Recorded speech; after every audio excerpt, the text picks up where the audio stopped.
Ipinresinta na ng prosekusyon ang una nitong hostile witness sa Day 16 ng impeachment trial ni VP Sara. Alamin natin ang kanyang naging testimonya sa agenda report ni Hannah T. Apat na bag na naglalaman daw ng 125 million pesos na confidential funds ang in-encash ni Gina Acosta noong December 20, 2022.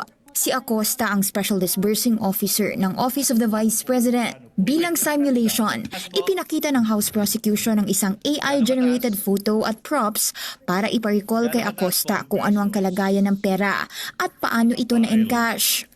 Bagamat may objection dito ang depensa, kinumpirma naman ni Acosta na may kahalintulad ito sa winidraw niya. Kahit si Acosta ang disbursing officer ng Confi Funds, binigay niya ang pera kay Colonel Raymond Dante La Chica, ang nooy head ng VP Security and Protection Group ng BISE. Bawal ito para sa komisyon ng audit dahil violation ito sa panuntunan nila. Hindi kasi pwedeng ipasa sa ibang tao o third party ang disbursement ng confidential funds.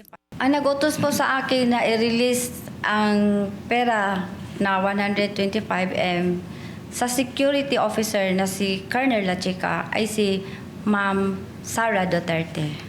Kung wala raw utos si VP Sara, hindi niya ibibigay ang pera kay La Chica.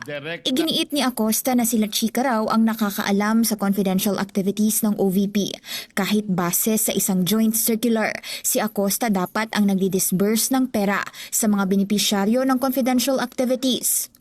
Wala po akong alam. Hindi ako eksperto, Your Honor, sa pagpatupad ng various confidential activities or operations on the grounds, Your Honor. Una na rin idiniin si Acosta na hindi raw ba pagmamadali ang ginawang proseso sa 125 million. Para kasi sa prosekusyon, bago pa raw maaprubahan ang disbursement voucher at marilis ang tseke, nagtawagan na sa pagitan ng Land Bank at OVP. Nag-object dito ang depensa. Hindi po ba na yung pagmamadaling yan, ikaw yung nag-utos niyan? Tama po ba? Hindi po ako nag-utos, Your Honor. Okay. Sino ang nag-utos sa inyo? Basta gi-process po yun, Your Honor, on a regular processing po, Your Honor. Idineklarang hostile witness si Acosta o testigong hindi pabor sa prosekusyon matapos ang kanyang employment ngayon sa OVP at isang counter affidavit niya sa Office of the Ombudsman. Doon niya inihayag na wala raw pananagutan si VP Sara sa paglustay umano ng confidential funds. Para sa agenda, Hannah T.